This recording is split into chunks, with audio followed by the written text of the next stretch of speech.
ভারতের কিংবদন্তি ক্রিকেট তারকা সচিন টেন্ডুলকারের মেয়ে সারা টেন্ডুলকার তার গ্ল্যামার নিয়ে বেশ প্রশংসিত। তাকে নিয়ে সামাজিক মাধ্যমে বেশ আলোচনা সমালোচনা হয়ে থাকে। শোনা যায় সারা নাকি বলিউড ইন্ডাস্ট্রিতে পা রাখতে চলেছেন। এবার এ বিষয়ে মুখ খুললেন সচিন কন্যা। সম্প্রতি গণমাধ্যমকে সারা টেন্ডুলকার বলেন তার মূল আগ্রহ পড়াশোনার জগৎ ও মানব সেবামূলক কাজে। ফিল্মের সেটে যাওয়া এসবে তার কৌতূহল মাত্র। সচিন কন্যা বলেন, আমি ফ্যাশন ও লাইফস্টাইলে কাজ করি ক্রিয়েটর হিসেবে, কিন্তু কেবল সেই কাজটি নিই যেটি আমার ঠিকঠাক বলে মনে হয়। সব অফারে আমি হা বলি না বলেও জানান সারা।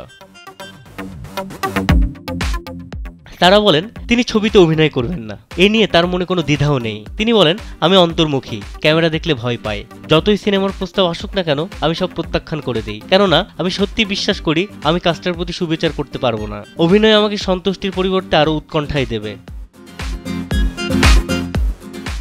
তবে নেটিজেনদের কিন্তু তাকে নিয়ে কৌতূহল কমেনি। আবার তার এমন কথা শুনে অনেকে অবাক হয়েছেন, কারণ সারা বিভিন্ন ব্র্যান্ডের প্রচার ও ম্যাগাজিনের শুটে কাজ করে থাকেন। তাই সারাকে দেখে কখনো বোঝাই যায় না যে ক্যামেরার সামনে তার মনে কোনো ভীতি কাজ করে। বিনোদন ডেস্ক, কালবেলা।